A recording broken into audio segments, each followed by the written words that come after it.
de sorte à ce que Dieu soit manifesté en cette saison et que la gloire revienne à Jésus-Christ. Alléluia.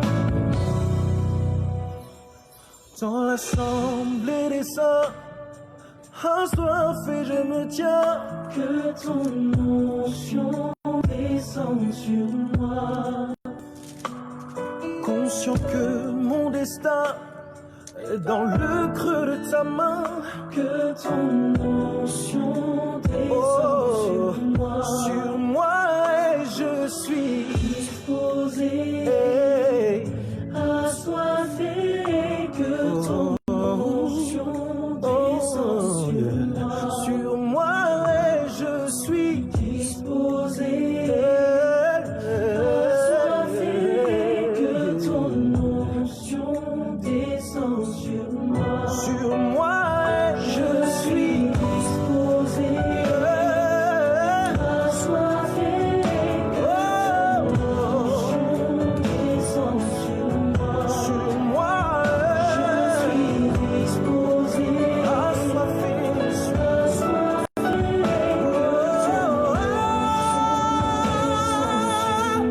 moi je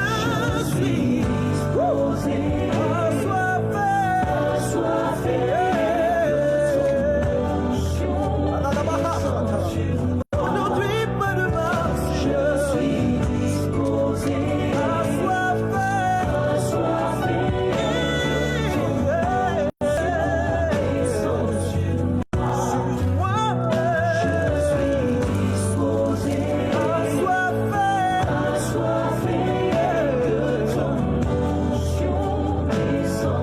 pour les défis de ce temps,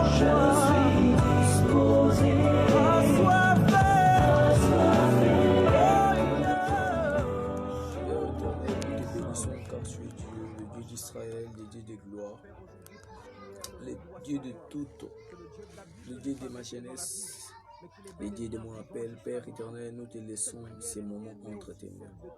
Nous laissons ces moments entre tes mains, Père.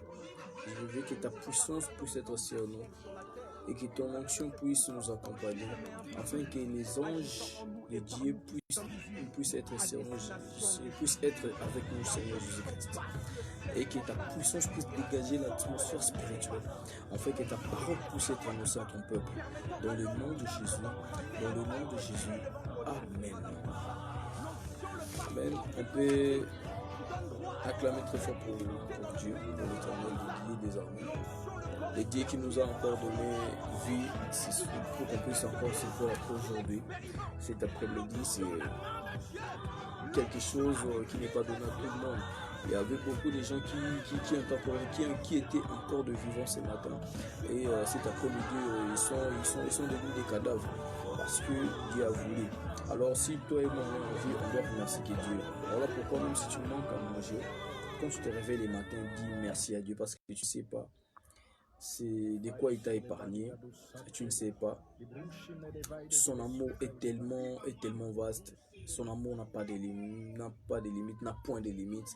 Et c'est un Dieu miséricordieux. On fait des péchés, on a des faiblesses humaines, on a nos imperfections, mais il nous aime comme on est. Et il nous aime et il a besoin de nous. Et il a des choses à faire au travers de nous. J'aimerais que tu puisses partager ces lives et tu puisses partager ces directs afin de permettre au plus grand nombre d'être aussi bénis par la parole de Dieu. Partagez. Invitez vos amis à liker la vidéo, à partager. Dieu va nous aider. Alors nous allons directement lire les Écritures dans 2 Rois chapitre 6 verset 1 ainsi de suite. Je crois jusqu'à 7. Je lis au nom de Jésus. Les fils des prophètes dirent à Élisée: l'endroit où nous sommes tenons assis devant toi est trop petit pour nous. Permets que nous allions jusqu'au Jourdain pour y prendre chacun une poutre afin de construire ici un abri pour s'y asseoir. Et répondit: allez. L'un d'eux dit: accepte, je t'en prie, de venir avec tes serviteurs. Et il répondit: oui, je viens. Et il alla avec eux, et ils arrivaient au Jourdain, et ils coupèrent des arbres. Comme l'un d'eux abattait son arbre, le fer des haches tomba à l'eau, Et il cria, « Ah, mon Seigneur, je l'avais emprunté. » L'homme de Dieu dit, « Où est-il tombé ?» Il lui fit voir l'endroit, et Élisée tailla un morceau de bois, et il jeta. Le fer s'est mis à surnager, et Élisée dit, « Tire-le à toi. » L'homme étendit la main et le prit. Est-ce qu'on peut acclamer très fort pour la parole du Seigneur? On peut encore acclamer pour la parole du Seigneur. Inviter d'autres personnes à aimer à partager les lives, partager dans le groupe WhatsApp, dans le groupe Facebook et tout, partager, commenter, aimer. Le Seigneur va nous bénir. Ce soir ou cet après-midi, je voulais vous parler de quelque chose qui est important. J'aurai que 15 minutes de parler sur ça. Que la puissance de Dieu soit sur nous et que son esprit fasse des choses aussi. Dans le nom puissant de Jésus-Christ de Nazareth. Alors cet après-midi, je vais parler de quelque chose qui est important. Parce que le thème de ce soir, de cet après-midi, c'est la vision et les fondements. Alléluia. On voit dans la Bible, on nous parle de l'histoire des fils des prophètes qui étaient dans un endroit. Ils étaient là, ils avaient passé beaucoup de temps là. Et arrivant à un moment, ils ont trouvé que l'endroit était devenu trop étroit, donc trop petit pour eux. Et ils avaient proposé à l'homme de Dieu de quitter cet endroit. Non pas de quitter, mais d'aller quelque part, couper les arbres pour venir élargir la tente. Et l'homme de Dieu n'avait pas refusé. Il avait dit, bon, vous pouvez aller. Je commence d'abord par la première partie de la vision. C'est hyper important aujourd'hui, un homme ou une femme, quand il veut commencer quelque chose, ou elle veut commencer quelque chose, si tu n'as pas la vision, tu ne peux pas réussir. Je vais t'enseigner pendant 15 minutes. Je veux que tu puisses me comprendre. La vision, c'est hyper important. Aujourd'hui, tu ne peux pas réussir dans la vie sans pour autant manquer de vision. Si tu as la vision, tu peux aujourd'hui ou après-demain réussir. Tu peux bon être dans la pauvreté. Tu manques l'argent. Tu n'as pas l'argent pour commencer à faire quelque chose. Mais si tu as la vision, c'est hyper important parce que demain, ça peut te sauver.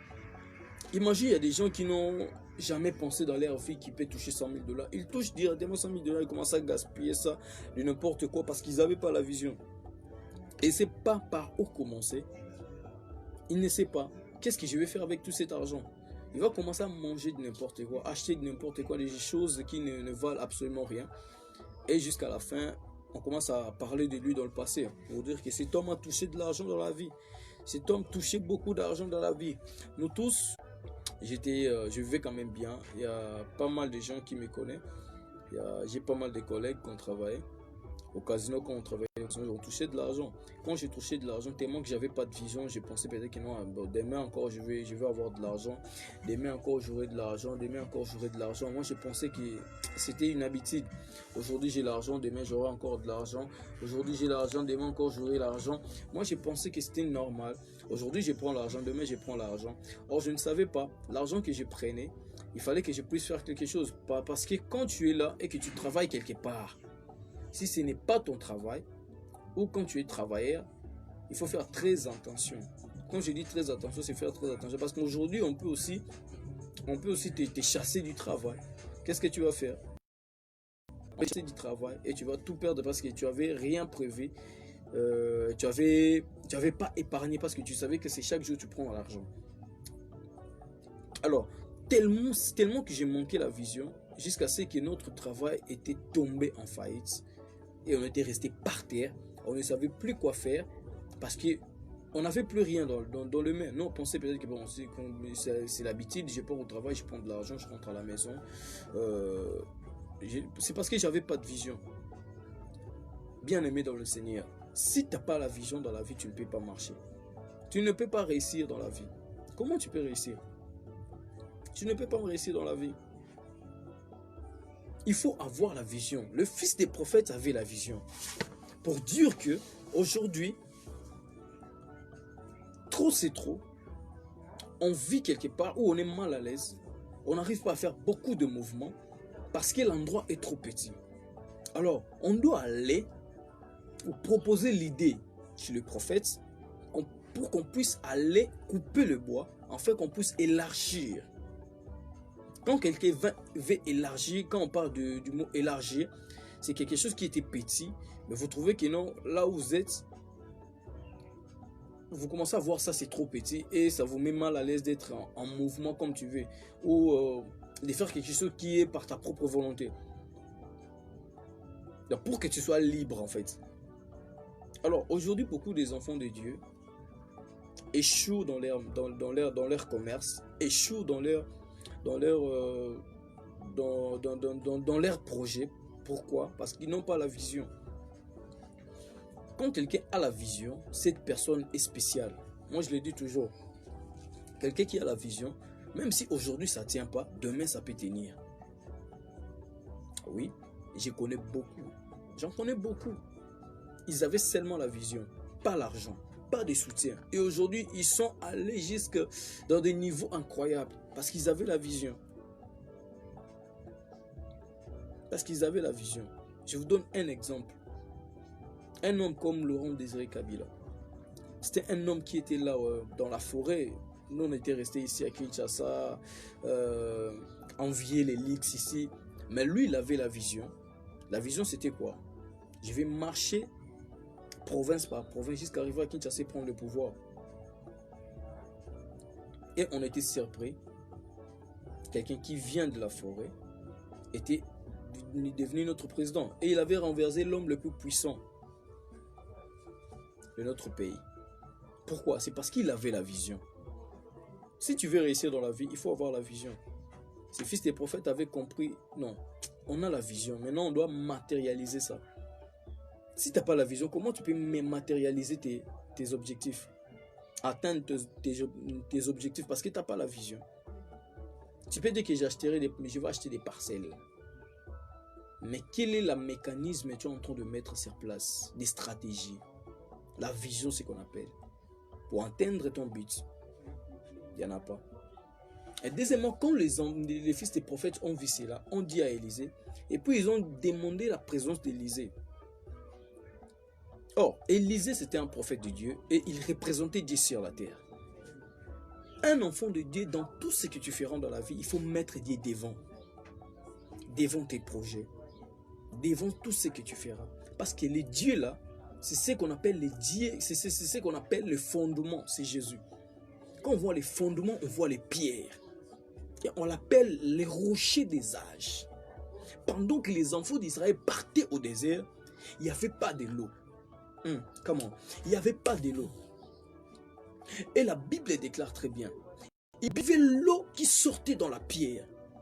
Et on n'avait pas dit que non, quand ils partaient, ils trouvaient dans chaque endroit, ils trouvaient la pierre. Non, c'était la même pierre qui les suivait partout.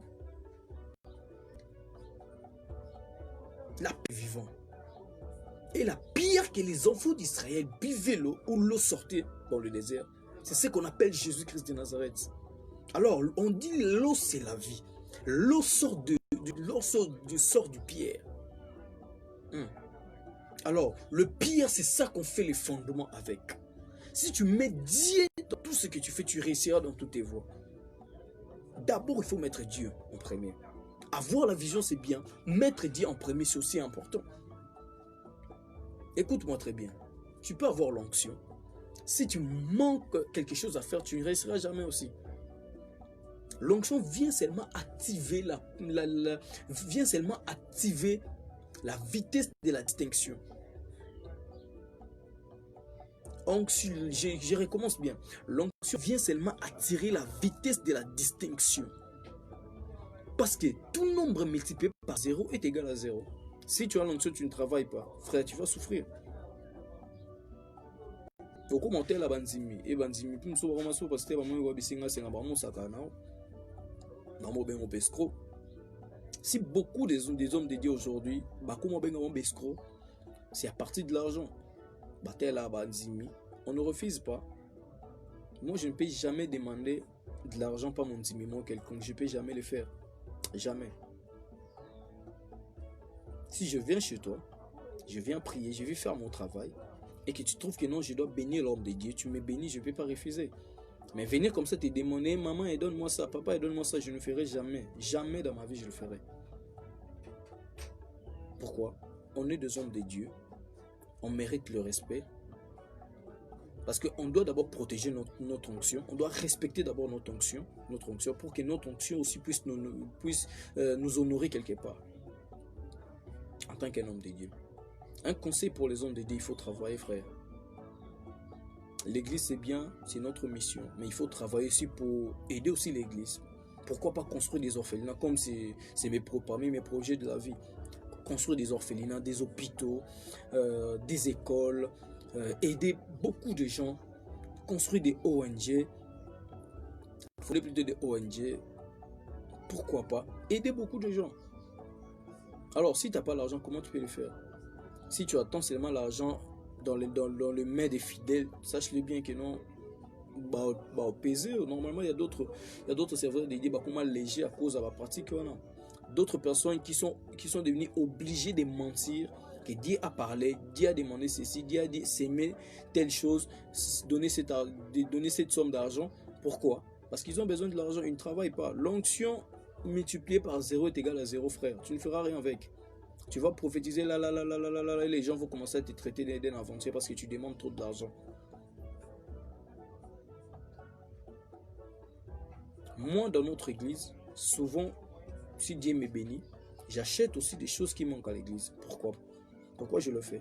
Je le fais parce que je le fais pour personne, mais je le fais pour mon Dieu. Donc, il faut avoir la vision premièrement et aussi mettre Dieu dans tout ce que tu vas faire. Dans tes commerces, dans tes projets, dans tout ce que tu vas faire, mets Dieu devant. Parce que les fils des prophètes, ils avaient la vision d'aller couper les bois pour élargir la tente, mais ils avaient demandé la présence de l'homme de Dieu, parce que la présence de l'homme de Dieu, c'était ça, la présence ou la représentation de l'onction de Dieu sur la terre. Et on dit que quand l'un d'eux coupait et que le fer était tombé dans l'eau, Élisée a coupé un morceau de bois et il a fait surnager le fer. C'est ça qu'on appelle les surnaturels, parce que les surnaturels, c'est le naturel de Dieu. C'est les naturels de Dieu. Ça paraissait impossible aux yeux des hommes, raison pour laquelle la Bible dit ce qui apparaît impossible aux yeux des hommes est possible aux yeux de Dieu. Je voulais parler à quelqu'un ce soir. Tout ce qui était mort dans ta vie, tout ce que tu avais perdu au travers peut-être des erreurs que tu as fait dans la vie, je te dis, Dieu est capable de te ramener ça dans le nom de Jésus. Dieu est capable de te ramener ça dans le nom de Jésus. Tu travailles quelque part et tu as perdu ce travail. Dieu est capable de te donner un autre travail qui est plus que ça même. Ce Dieu-là est capable. Il faut croire en Dieu. Mettre Dieu au centre de tes affaires. Il ne faut jamais oublier. Avoir la vision, c'est bien aussi. Mais mettre aussi Dieu, c'est important. Parce que Dieu, c'est le fondement. Si tu ne places pas bien le fondement, la maison va s'écrouler. Même si on a construit ça, comment? Ça va s'écrouler. Tu as commencé un commerce sans pour autant qu'on puisse prier pour ça, sans mettre un Dieu devant. Tôt ou tard, tu vas tomber. Tu vas perdre de l'argent. C'est hyper important. Quand tu veux faire quelque chose, il faut quand même prendre quelque chose à aller chez vos pères spirituels pour qu'ils puissent prononcer quelques paroles de bénédiction sur vous. Afin que vous puissiez évoluer dans le Seigneur. Mais si aujourd'hui tu fais quelque chose, ça pour autant, mettre Dieu en premier, vous allez échouer. Je vous dis, crois-moi, vous allez échouer. Vous allez échouer. Vous allez échouer. Parce que Dieu, c'est lui le fondement. Les rochers des âges. C'est lui le fondement. Si tu mets bien le fondement, la maison va durer des années, tu ne tomberas pas. Et il ne te laissera jamais tomber parce qu'il est avec toi. Les fils des prophètes ils avaient la vision d'élargir la tente. Ils avaient la vision d'élargir la tente. Mais laisse-moi te dire une chose. La vision ne suffisait pas. Il fallait la présence de l'homme de Dieu, d'Élisée avec eux. Or, comment? Or, quand on parle de l'homme de Dieu, on voit la présence de Dieu parce que l'homme de Dieu représente Dieu sur la terre. Est-ce que quelqu'un me comprend? Si tu me comprends, dis-moi Amen, ou dis-moi avance prophète. Et partage les lives, partage les directs et Dieu va vous bénir. Permettez au plus grand nombre d'être aussi bénis par cet enseignement. Je vois mon grand frère Gatsan Badi Banga Dadi. Je te salue, que Dieu te bénisse beaucoup, que Dieu vraiment puisse te bénir, puisse bénir aussi ta famille. Merci beaucoup. Comme je disais, la vision c'est bien, mettre Dieu au devant c'est bien aussi, c'est important parce que tu ne tomberas pas. Or, la présence de Dieu dans tes affaires vont commencer à créer les surnaturels. Là où tu devais faire des pertes, Dieu au travers de l'onction du Saint-Esprit, peut couvrir ces pertes-là au nom de Jésus. Dieu est capable. Dieu est capable. Mettre Dieu au centre de tes affaires, c'est important dans tout ce que tu feras. Je voulais t'enseigner ça pour que tu puisses, pour ne plus échouer dans tes affaires, dans tes voyages, dans ton mariage. Il y a beaucoup de gens aujourd'hui qui choisissent des conjoints par plaisir, par sentiment. Non, quand tu veux choisir quelqu'un, même dans la vie amoureuse, il faut toujours prendre le temps de prier. Que votre amour soit fondé d'abord par Dieu. Que Dieu soit votre fondement. Tu veux commencer un commerce, il faut aller chez ton père spirituel, donner quelque chose comme offrande, parce qu'on dit les offrandes, c'est dans le monde spirituel, les offrandes, dans le monde spirituel, c'est un monde de représentation. Tu présentes ton offrande, ça parle dans le monde spirituel, et que l'homme de Dieu prononce quelques paroles sur toi, sur ton commerce, sur tes voyages, sur ton mariage, sur ton travail, sur tout ce que tu feras. Tu verras que tu vas aller de l'avant et tu vas progresser. Je ne sais pas si quelqu'un me comprend. Ce que tu fais, mets Dieu devant et Dieu va te bénir. Je crois que c'est ça ce que j'avais à vous dire parce que j'ai un culte ici à 17h45. Que Dieu vous bénisse. Je voulais prier pour vous. Tendre Père, Père éternel, le Dieu d'Israël, le Dieu de mon appel. Seigneur, je bénis tout le monde qui suit cette vidéo. Tout le monde qui partage cette vidéo, qui soit béni dans le nom puissant de Jésus. Seigneur, si les choses ne marchaient pas dans leur vie, si les choses depuis le début de l'année ne marchaient pas, je veux que dans les jours qui restent ici, avant 2021, qu'ils puissent vivre ta main puissante, Jésus. Ta main invisible et puissante au nom de Jésus.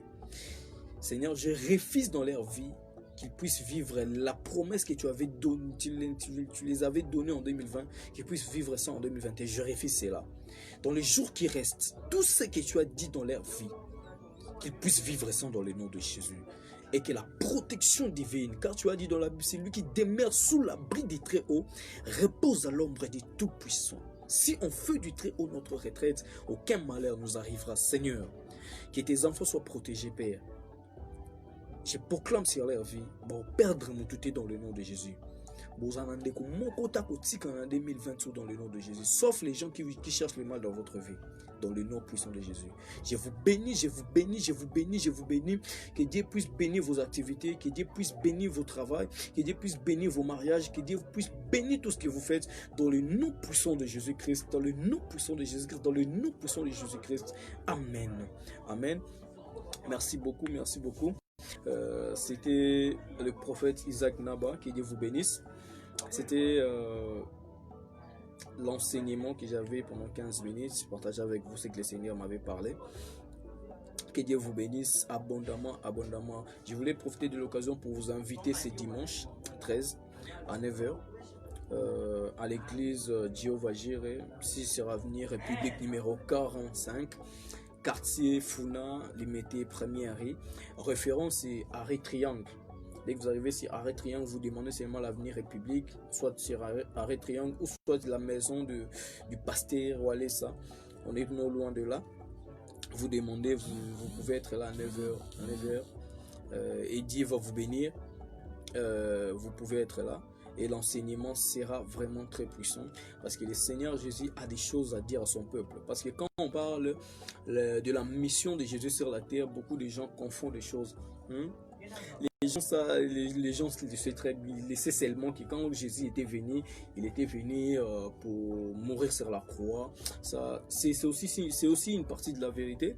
Il y a d'autres qui pensent peut-être que Dieu était venu seulement pour porter nos problèmes.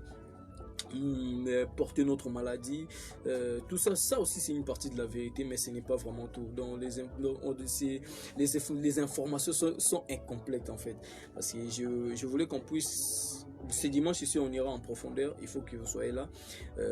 C'est pas ça vraiment, la globalité de la mission du Christ est tellement profonde.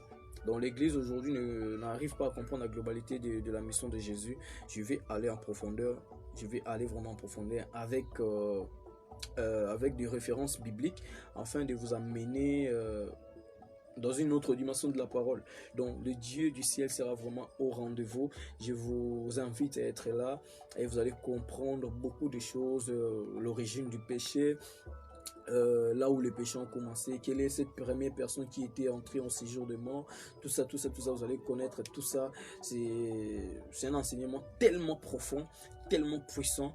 Le Seigneur va être avec nous ces jours-là et il va tellement nous bénir. Je vous invite à être là. Et je vous invite à prendre part et à inviter aussi d'autres personnes à être là. Le culte commence à 9h jusqu'à 11h30. Donc 9h jusqu'à 11h30. Je vous prie vraiment d'être là. Je souhaite que vous soyez là pour qu'on puisse écouter ensemble la parole de Dieu. Donc Dieu va parler au travers de moi parce que je suis son instrument et on sera tellement béni, Je vous invite à partager la vidéo. Merci à tous ceux qui nous suivent en direct. Je salue encore mon grand Gatson Airado. Badi Banga Papa na Melek, j'aime l'appeler comme ça. Je salue aussi ma fille Melek là où elle est, au nom de Jésus. Que le Seigneur puisse te bénir, puisse te protéger. Je salue mon frère Chavito. Là, je salue pas mal de gens qui nous suivent, qui partagent aussi les lives. Je vous salue. Il vous bénisse. Merci beaucoup. Bye.